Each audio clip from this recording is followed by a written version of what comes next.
Parti. Go. C'est parti. Bonjour à tous, mesdames et messieurs, et bienvenue dans ce podcast numéro 5. 5. Ouais, 5. Numéro Ah, 5. ok, déjà, très bien. Très bien. On arrive à tenir le rythme, non? On arrive à tenir le rythme. Ça, c'est cool. Plus ou moins. Ça, c'est cool. On a un nouveau thème à aborder aujourd'hui. Suite au retour qu'on a pu avoir sur YouTube, notamment, on a eu un commentaire et même par rapport aux inquiétudes qu'on voit autour de nous, on a trouvé que l'IA serait un sujet intéressant à traiter aujourd'hui. Ouais. Donc, on va aborder plusieurs points concernant l'IA dans le domaine de la créativité. Complètement. Voilà. L'IA, c'est un truc qui fait partie intégrante de notre process aujourd'hui dans le design.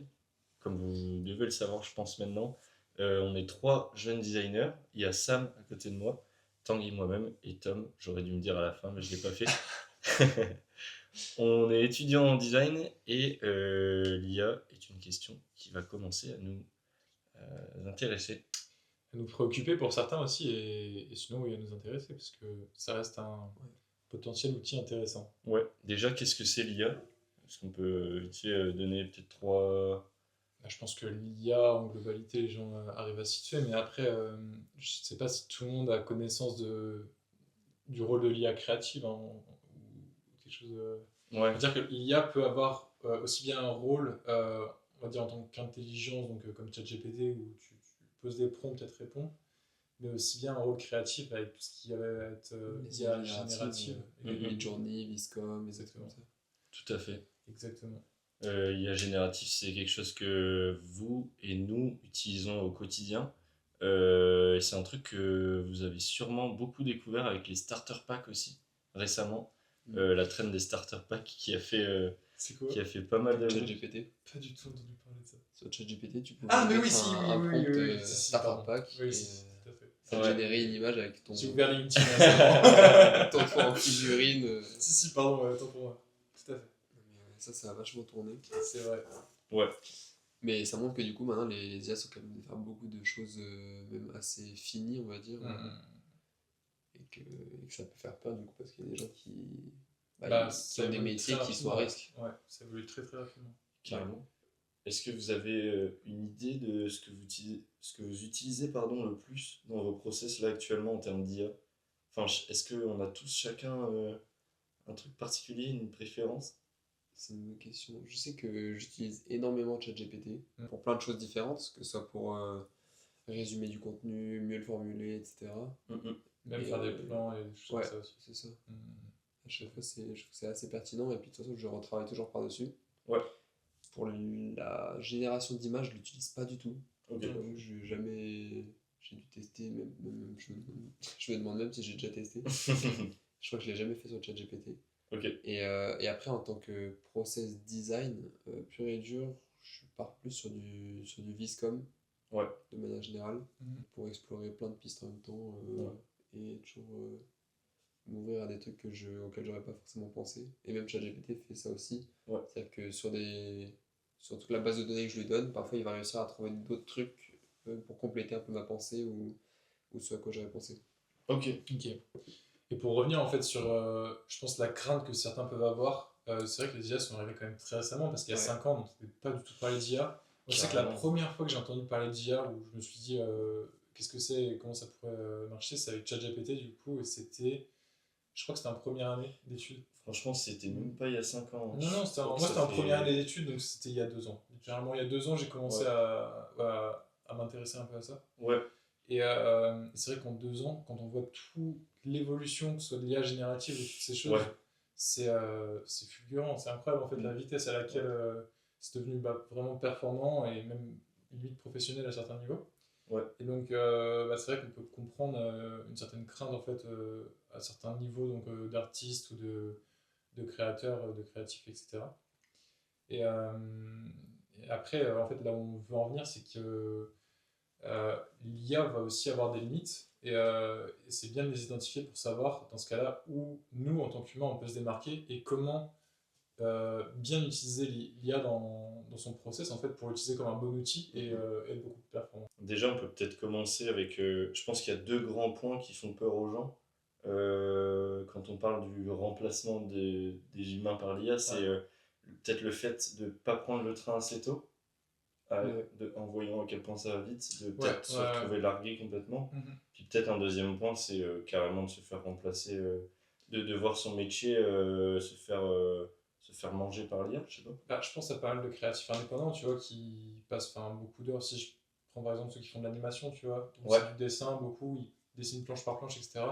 Là où tu fais un prompt et ChatGPT, enfin pas ChatGPT, mais tu pourrais réussir à générer ce type d'animation, plus ou moins, tu vois. Enfin, tu penses que tu pourrais le faire, du moins, assez facilement, mais bah, il y a toujours énormément de limites, en fait. Ouais.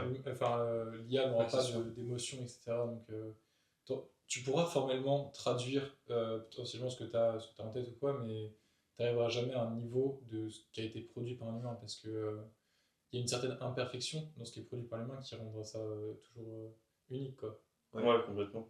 Et je voyais un truc là récemment, j'ai l'impression que les graphistes, beaucoup ces derniers temps, ont des grosses craintes. Enfin, moi j'ai pas mal d'amis graphistes Ouais. qui sont encore en études ou qui ont fini leurs études et qui sont en plein dedans et qui se retrouvent un petit peu bouleversés par des reportages où tu vois par exemple les parents qui génèrent des images pour des coloriages pour leurs enfants, tout ça.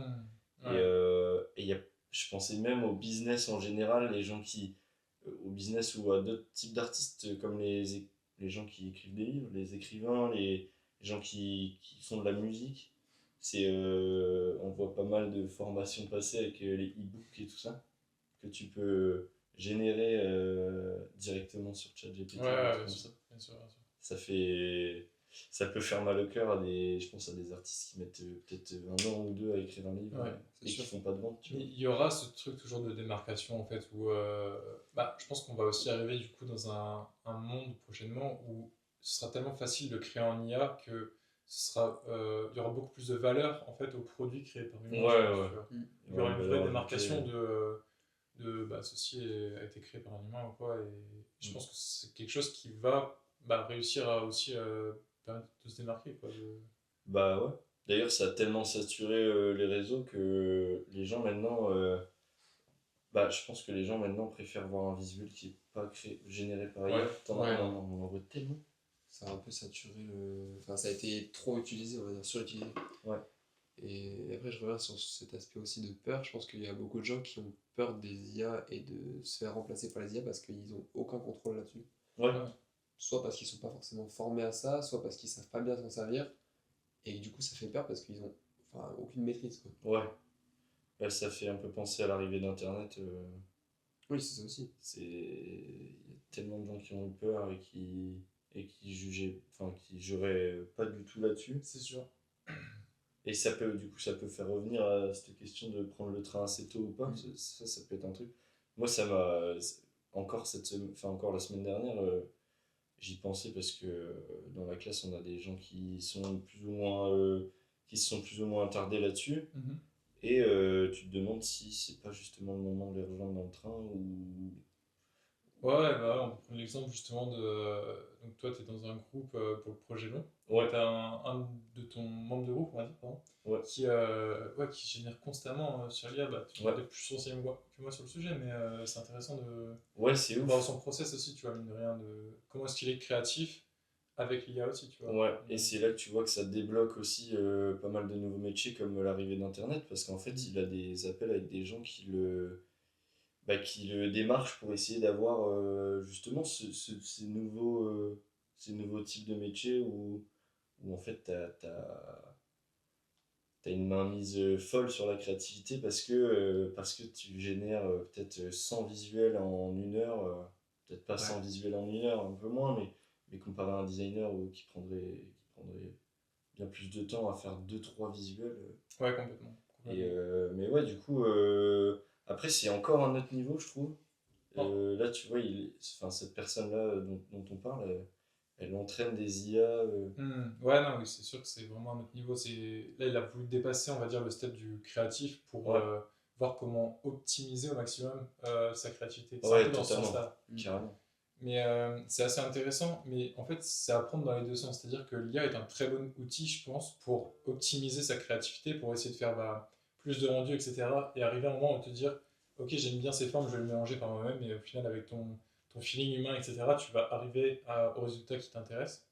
Mais la contrepartie aussi, c'est que pour tous les gens qui ne sont pas spécialement intéressés par ce process, mais qui sont plus potentiellement, je sais pas, des artistes qui font des choses plus simples, enfin pas plus simples, je veux dire, qui n'ont aucun rapport à l'IA directement. Ouais. Je pense qu'un bon moyen aussi pour eux de se démarquer, c'est en fait le process tout simplement. C'est de partager le process sur les réseaux, toutes ces choses-là, parce que aujourd'hui n'importe qui du coup pourrait arriver à générer n'importe quoi par IA. Mais derrière ça n'a pas de valeur au final, c'est juste un truc qui a été fait en une seconde, etc.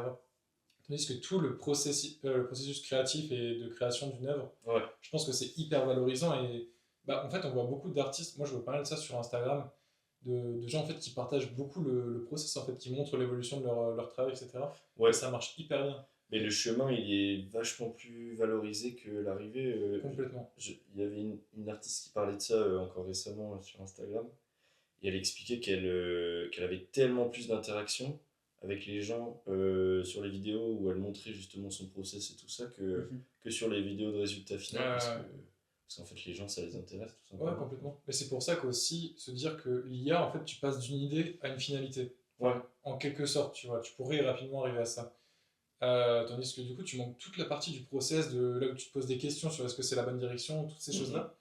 Et je pense qu'il y a une grosse partie de la créativité, tu vois, qui est manquée, ou même une partie, en fait, de créatif. Après, ça peut être différent aussi, justement. Les gens, je pense que les gens, un peu comme nous, se posent des questions par rapport à d'autres types de contenus et tout ça. Je pense aussi aux entreprises. L'entreprise, c'est un monde un peu à part. Il faut les choses.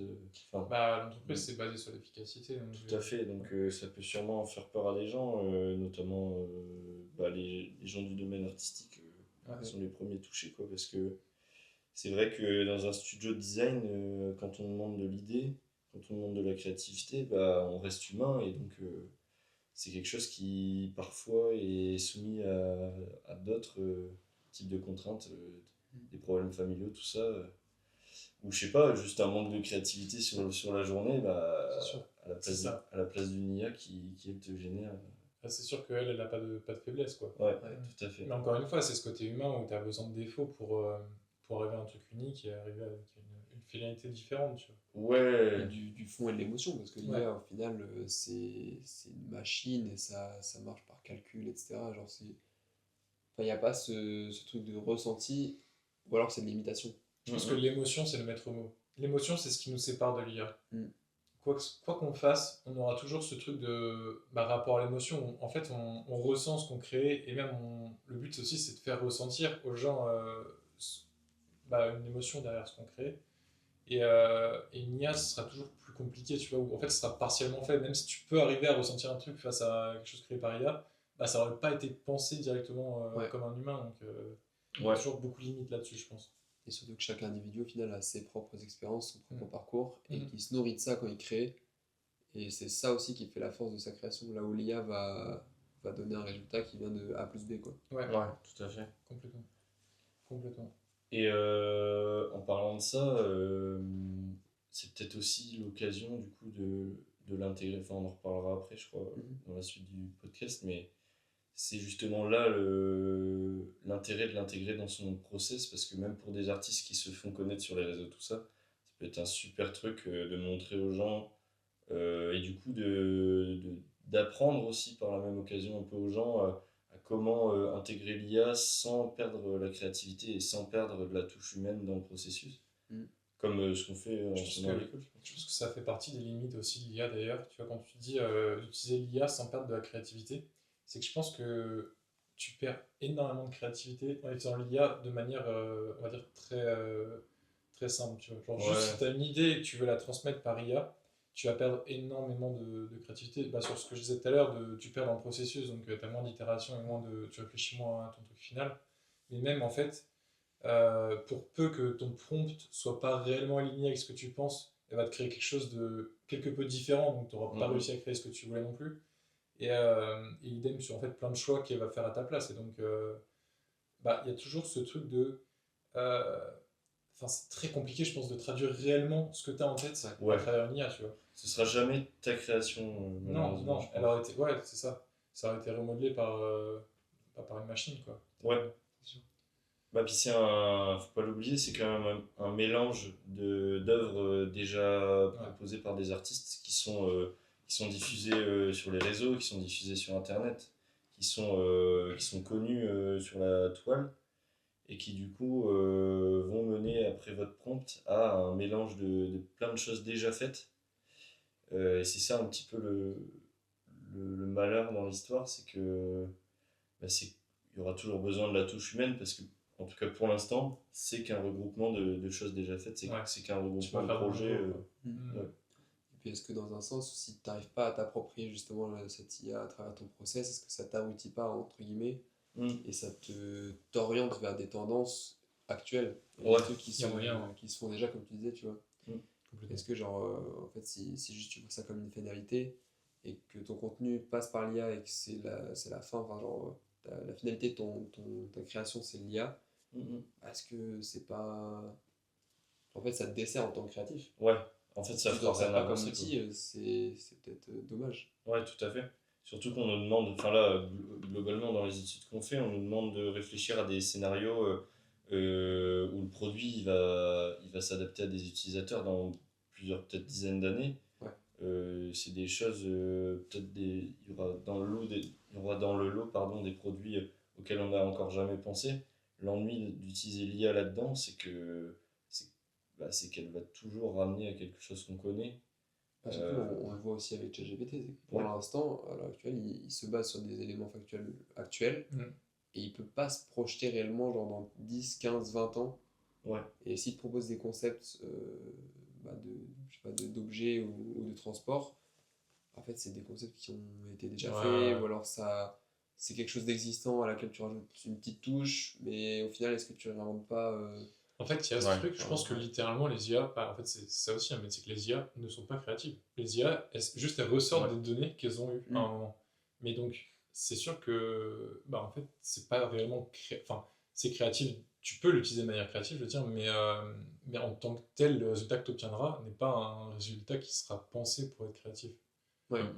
Et donc ça, c'est aussi un point intéressant à avoir en tête. Pour rester dans le petit chapitre ce que l'IA ne peut pas encore faire, est-ce que vous avez une idée de choses qui ont été contraignantes lors de votre utilisation de l'IA dans votre process? Est-ce qu'il y a des choses où vous avez remarqué que l'IA n'avait aucun impact sur votre façon d'avancer dans votre projet, sur ce que vous avez pu ressortir C'était pas aucun impact, mais comme Tom disait, en fait, quand tu mets un prompt et que tu as quelque chose de très précis dans ta tête et qu'au final la finalité n'est pas du tout ce que tu attendais, bah, c'est beaucoup de frustration aussi. Et tu n'arrives pas à réussir à lui donner les éléments nécessaires pour arriver exactement à cette finalité alors que tu pourrais l'atteindre sur Photoshop, sur d'autres outils un peu différents. Ouais, tout à fait. Enfin, il y a un truc où j'ai trouvé qu'il y avait pas mal de blocages, c'était en tout cas pour l'instant mon utilisation de l'IA elle se fait beaucoup lorsque j'ai déjà mon idée et lorsque j'ai déjà des visuels du produit. Et du coup la plupart du temps j'essaie d'ajouter du détail de la plus-value en donnant les dessins que j'ai et en demandant, en ajoutant un prompt par-dessus. L'ennui que j'ai à chaque fois avec ça, c'est que ça s'écarte énormément de la vision finale que j'ai donnée du produit. Ça, c'est sûrement quelque chose qui va évoluer, j'imagine, vu comment ça avance. Mais c'est un truc où j'ai remarqué qu'il y avait pas mal de. Bah, il y avait pas mal de. Comment je pourrais dire ça? Faudra couper ce mot. De décalage avec le avec ce final. Ouais, tout à fait. Ouais. Enfin, ta vision de départ plutôt. Ouais.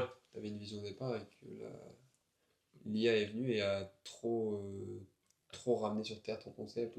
Trop changer le concept initial. Ouais, totalement. Bah parce que s'appuyer sur des choses qu'elle connaissait en fait. Elle voulait le faire de manière que ça fonctionne selon elle, tu vois, c'est ça aussi. Elle a voulu s'approprier en fait ton idée aussi, je pense. Ouais, complètement. Dans les limites que je mettrais moi aussi, c'est. Je pense que c'est plutôt une recherche, on va dire, de process global où je me suis dit, il y a beaucoup d'IA qui traitent beaucoup de sujets, donc soit de la génération d'images ou des IA très spécifiques. Et j'ai cherché pendant pas mal de temps à créer un process global en fait, incluant pas uniquement de l'IA, mais avoir en fait un cheminement avec de nombreuses IA utilisées.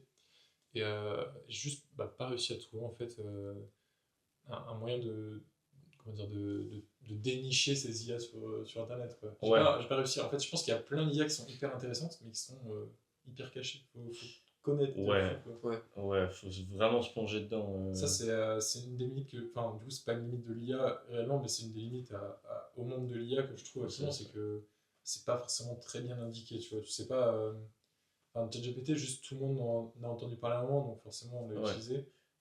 Et mais enfin, c'est très compliqué d'aller trouver de nouvelles IA, tu vois, qui pourraient t'aider, je trouve. Bah, puis les gens se rendent pas compte aussi à quel point il y a des IA pour tout maintenant. Ouais, c'est ça. C'est ouf parce enfin, la plupart des gens avec qui on parle, ils pensent tout de suite ChatGPT parce qu'en fait, c'est globalement un mixeur de données de Google, mais il y a des IA qui te font des voix, il y a des IA qui. Et du coup, ça touche tellement à tous les domaines. Je pense à ceux qui font les voix des films, les doubleurs. Bah ouais, Les doubleurs, c'est un sujet aussi, ça. Tu peux doubler à la perfection une voix. Tu peux récupérer la voix d'un Américain et la doubler en français à la perfection. Enfin, ça va te toucher un peu à tout. Donc, ce que l'IA peut pas encore faire, en fait, c'est peut-être pas qu'elle peut pas encore faire grand-chose, c'est qu'on n'a peut-être pas encore. On n'a pas encore connaissance de tout accès. Ouais, exactement. Ouais, c'est sûr. Si on devait résumer globalement, là, pour l'instant, ce qu'on a dit, c'est que l'IA est un bon outil pour aider à la créativité, mais a encore pas mal de limites. Et en fait, tu peux totalement, en tant qu'artiste, arriver à t'en démarquer en travaillant sur le process, donc même en communiquant sur ton process aussi. Ouais. Et puis sinon, en essayant de trouver sur quel point parmi ton process l'IA pourrait t'aider comme un outil pour être plus performant, plus créatif, etc. Bah, clairement. Et comment à ce moment-là tu gères la sorte de distanciation que tu mets avec l'IA? Est-ce que c'est un truc que tu intègres vraiment, que tu implantes vraiment dans ton projet, ou c'est quelque chose que tu essayes de garder un petit peu à l'écart? Comment tu gères Enfin, comment vous gérez du coup? Parce que ça, il va passer après, mais tu penses? Comment je. Bah, après, par rapport à mon process créatif, c'est un peu comme toi, je commence jamais par tout de suite. Je sais pas, je vais pas mettre le brief dans le chat GPT et attendre qu'il me sorte des idées, puis prendre les idées et les passer sur un autre logiciel qui va me générer des images. Le projet va pas se faire comme ça. Et j'attends d'avoir de la valeur, de la matière, des recherches, pour moi déjà être informé sur le sujet, et ensuite pouvoir trier et synthétiser des infos avec ChatGPT par exemple. Et ensuite avec Viscom, donc des IA génératives qui vont passer un sketch en un rendu un peu plus réaliste par exemple. En fait, c'est comme si je semais plein de petites graines, et genre, s'il y en a qui poussent, genre s'il y en a qui sont intéressantes, je viens piocher ce qui est intéressant, et pour le ramener dans mon projet à moi, pour redessiner par-dessus, repasser sur Photoshop, refaire une 3D à propos de ça. Et en fait, il n'y a jamais un moment où genre, je me dis tout mon process va être genre, uniquement de l'IA, parce que je trouve ça pas pertinent, et je trouve ça dommage parce que ça perd toute l'essence de la créativité. Ok. Je comprends. Est-ce que j'avais une petite question à vous poser là-dessus? Ah non, pardon. Non, mais oui, tu veux parler juste après? Mais toi aussi. Mais vas-y, t'inquiète. Ok. Ouais, j'avais une petite question quand même parce que il y avait enfin, je vois cette question de propriété intellectuelle. Est-ce que dans vos projets, vous vous êtes déjà posé la question si, en utilisant l'IA, vous étiez toujours autant propriétaire de votre idée ou du résultat final Bah justement, je comprends cette question, mais vu que je l'utilise pas en tant que finalité, je me pose moins cette question. Parce que je sais que par-dessus, il y a à nouveau du travail, et il y a de la recherche qui a été effectuée, et des heures qui ont été passées dessus. Et du coup, je pense être assez légitime pour me dire que ce travail m'appartient encore. Ouais, je suis d'accord. Et puis même, en fait, je pense que je vais l'utiliser aussi moi comme un outil où je vais prendre, tu vois, comme tu disais, prendre des graines, enfin, je prends des infos par-ci par-là, tu vois, sur l'IA, et j'en tire du coup des conclusions que moi je vais utiliser ou pas par la suite, mais ça reste vraiment mon travail derrière, etc. Donc je me sens pas. Enfin, je sens que ça reste surtout sur ma propriété aussi. Voilà. Et toi? Moi, je suis jamais encore arrivé au point de d'avoir une finalité par IA. Je suis dans le même Ouais. délire que vous. L'IA, pour l'instant, je l'utilise que une fois que j'ai ma finalité, pour ajouter peut-être du détail et pour m'aider sur les rendus. Parce que ça permet un gain de temps de dingue sur les rendus. Même s'il faut toujours repasser derrière tout ça, mais ça aide pas mal. Après, sur la question juste avant Ton process, ouais. ouais, du process, moi c'est un peu dans la même lignée que Sam. Je vais l'utiliser vraiment pour créer un petit jardin, même délire, pour créer un petit Ouais. jardin, récupérer ce qu'il y a à récupérer. Mais globalement, la plupart du temps, j'essaye d'aller jusqu'à la fin du process à la main. Mais je pense que c'est quelque chose pardon, qui va changer. Je me suis un peu rendu compte de ça aussi avec justement ce membre de mon groupe là, qui utilise l'IA quotidiennement Ouais. et qui l'a vraiment intégré à son process au maximum. Je pense que ça peut être vraiment très intéressant en termes de génération d'idées. Une fois que tu as déjà ton projet à peu près prédéfini, que tu as déjà une ligne directrice, que tu as déjà peut-être quelques dessins. Là, en l'occurrence, pour notre projet, on l'a utilisé. On avait deux concepts qu'on aimait bien. On l'a utilisé pour mixer les deux concepts. Donc, deux concepts qui avaient été faits à la main à la base, qui avaient été faits sans IA du début à la fin, et qui ont permis ensuite de donner à manger à l'IA pour mixer les deux. Et ça, je trouve que c'est très intéressant. Ça permet d'avoir comme un nouveau membre du groupe, tu vois. Ouais, clairement. Mais ouais, pour moi, c'est quand même très important d'avoir cette patte humaine du début quasiment jusqu'à la fin. Et que l'IA soit pas une partie qui te donne des idées, mais qui vient t'accompagner mais plutôt du coup, ouais, qui vient t'accompagner dans le process pour donner un résultat final qui va être peut-être plus intéressant que ce que tu aurais pu faire. Puis après, on voit que ça prend quand même de plus en plus de place dans le process de tout le monde. Genre, je Ouais. me demande si dans la Ouais. promo, il n'y a pas une seule personne qui utilise pas l'IA, entre guillemets, Ouais, tout que à ce soit fait. ChatGPT ou d'autres. Ouais. Et je me suis rendu compte aussi avec des entretiens avec des entreprises Mhm. où ils se posent beaucoup la question de savoir si on est familier avec l'IA, si on est déjà un peu formé, qu'est-ce qu'on connaît, Ouais. qu'est-ce qu'on sait et est-ce qu'on sait l'utiliser. Et c'est vrai que ça revient beaucoup et du coup je pense que c'est quelque chose qui préoccupe déjà beaucoup de monde et Ouais, notamment c'est sûr. l'industrie. Tout à fait. Et du coup je pense que c'est important d'au moins d'avoir des notions et de comprendre et de savoir un minimum s'en Pas servir. si Quoi. fermé, c'est sûr. Ouais, C'est ça. ouais. Bah, Ouais, d'ailleurs, pas être réticent à ça. est-ce que vous avez eu un entretien où on nous a pas posé la question de l'IA? On m'a pas posé la question. Ouais, Non. je crois pas. Je crois pas, non. Moi non plus. Je crois pas, non. J'ai eu Non, aucun non, entretien sans ouais. qu'on nous pose la question de l'IA, donc c'est que c'est quelque chose qui. Mais c'est un outil en fait, c'est ça. Ouais, Ça fait ouais. partie de tout ce que tu dois savoir utiliser aussi bien. Enfin, c'est un skills aussi, tu vois. c'est sûr. Savoir Bah, faire des puis- bons prompts, savoir aussi, encore une fois, expliquer ce que tu veux, tu vois, pour essayer d'arriver au plus proche possible de ce que tu as en tête, Ouais. etc. Ça fait partie des choses importantes aussi. Bah, quand tu vois que, enfin, dans la lignée de l'histoire de tout à l'heure, quand tu vois qu'il y a des gens qui entraînent l'IA, c'est que l'IA, c'est pas juste écrire quelque chose sur un logiciel. Et du coup, je pense que oui, effectivement, il y a des trucs à connaître, il y a des choses sur lesquelles il faut se former. Et ça intéresse l'industrie parce qu'en fait, tu deviens peut-être 2 à 3 fois plus productif que ce que tu étais avant, je sais pas. Une fois que tu connais bien, j'en suis pas du tout à ce stade, mais j'imagine que les gens qui sont recherchés pour leurs compétences en IA, c'est parce elles prennent peut-être malheureusement la place de 2 employés au lieu d'une, tu vois. Je sais pas. Ou juste, ils arrivent plus rapidement, je pense, à transmettre leurs idées, tu vois. Ouais, tout à fait. Non, enfin, je parle pas forcément dans le design en soi, mais Ouais. je veux dire en général, je pense que j'imagine même qu'il y a des boîtes qui se sont formées autour du fait que ça tournait qu'à l'IA et donc il n'y avait pas forcément besoin d'intégrer des employés ou des choses comme ça. J'en sais rien. C'est très alarmiste, mais Ça doit exister. c'est très alarmiste, mais c'est pour dire que c'est quand même intéressant de s'y pencher, même si c'est pas votre truc et que c'est pas un truc qui va vous intéresser dans le futur. Ouais. Ça rejoint le truc de prendre le train ou pas, c'est comme l'arrivée d'Internet, je pense. Moi, je vais rebondir aussi sur l'usage des IA. Il y a un point qui n'a pas encore été abordé, mais je pense qu'il peut être intéressant pour la créativité. C'est en fait nous, pour notre processus créatif, on utilise beaucoup les mood boards, d'avoir des images d'inspiration, etc.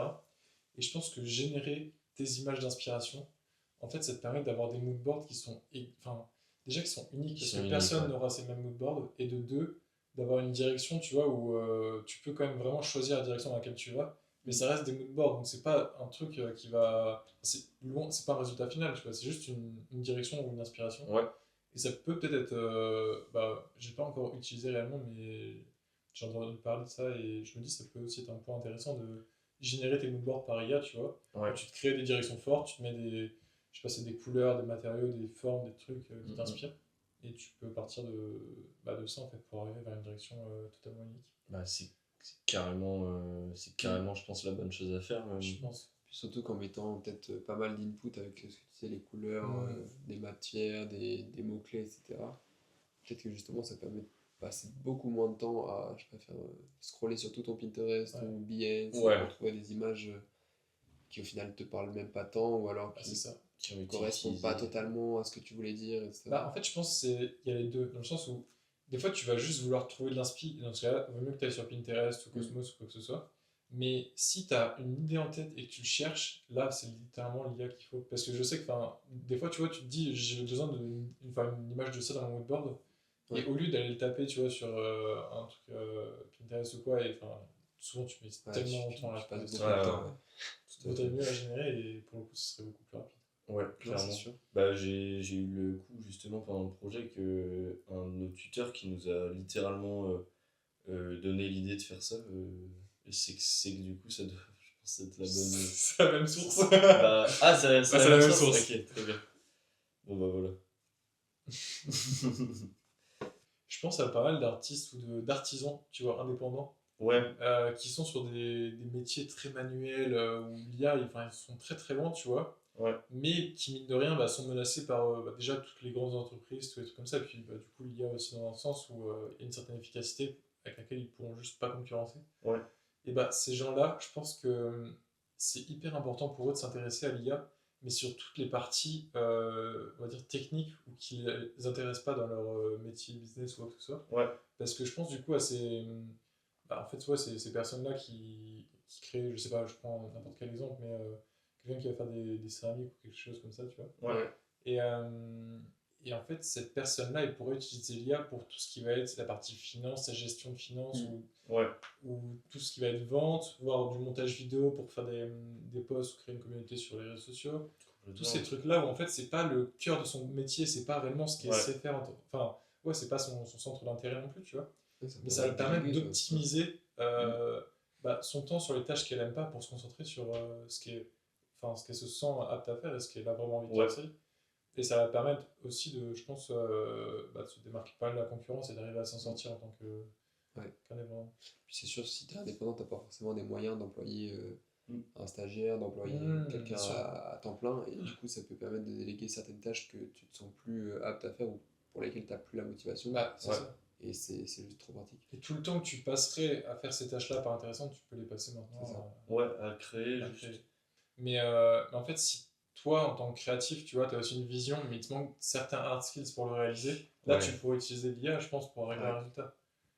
Juste, il faudrait pas qu'en tant que giga entreprise, tu te dises, vas-y, on va virer tous les gens créatifs de l'entreprise pour prendre l'IA à la place, quoi. Malheureusement. Mais ouais, c'est plutôt comme ça qu'il faut le voir. Je pense que c'est aussi un moyen d'avoir du hard skills peut-être plus accessible.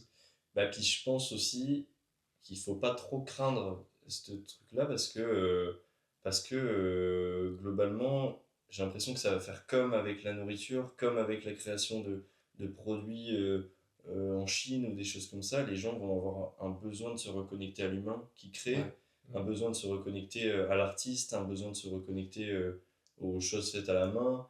Et comme on l'a constaté sur les réseaux avec le fait que ce soit saturé d'images IA, les gens, au bout d'un moment, ils en pouvaient plus. Puis tu vois dès le début, tu constates dès le début que tu n'as plus aucune plus-value à regarder des images générées par IA et ça t'intéresse moins. Donc je pense que globalement, on est quand même loin. Les métiers créatifs sont quand même loin d'être morts. Et je pense aussi que l'IA aura toujours besoin de la créativité humaine pour fonctionner. Donc, c'est sûr. De toute façon, une IA sans prompt, pour l'instant, ça ne fonctionne pas, quoi. C'est sûr.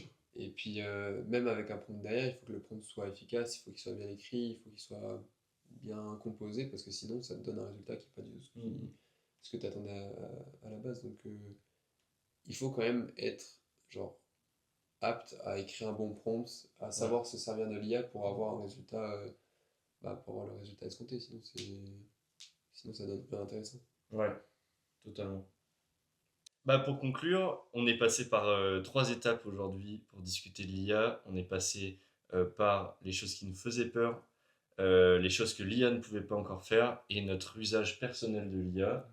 Et je pense qu'on peut en conclure que l'IA fait très peur pour l'instant, comme l'arrivée d'Internet, comme beaucoup de chamboulements. C'est quelque chose qui est encore un peu inconnu. Enfin, il y a tellement de possibilités ou de possibilités d'évolution que c'est pour ça que ça fait peur aussi. Clairement, en fait, on n'a aucun moyen de comprendre concrètement jusqu'où ça va aller. On voit aussi globalement que l'IA peut pas encore tout faire. On voit que l'humain a une place encore énorme à jouer autour de la création, de la génération de plein de choses pour les autres. Et on n'en conclut que notre usage. Je trouve que l'humain, au final, il va avoir beaucoup plus une place de manager. En fait, il va orienter, contextualiser, plutôt que de créer en tant que tel. Ouais, tout à part fait. pour des artisans ou des personnes qui seront plus indépendantes. Mais à notre stade, ce sera plus diriger en fait et manager les IA qu'autre chose. Ouais, complètement. Et on voit que l'usage, l'IA doit faire partie d'un ensemble d'outils pour le créateur. Pas forcément une finalité en soi, parce qu'on découvre que la plupart des gens n'apportent pas forcément d'importance aux choses qui sont faites directement par l'IA, mais bien par le process, comme on peut le voir sur Instagram ou sur tous les réseaux. C'est ce qui vous donne envie de suivre votre créateur préféré souvent. Donc, utilisez l'IA, faites en sorte que ça fasse partie de votre lot d'outils, mais n'oubliez pas que la finalité en soi, c'est le créateur qui l'a créé. Et moi, je vous dirais de faire confiance en votre vision et de la développer à fond. Carrément. Clairement. sur cette belle phrase, on peut se quitter. Je sens la double casquette et ça, c'est très créatif. Double cap. Ça, c'est créatif, ok. L'IA n'y aurait pas pensé. No cap, double cap. Allez, ciao. Et restez créatifs. Ciao. Bisous. Bisous. T'as dit bisous à notre communauté ?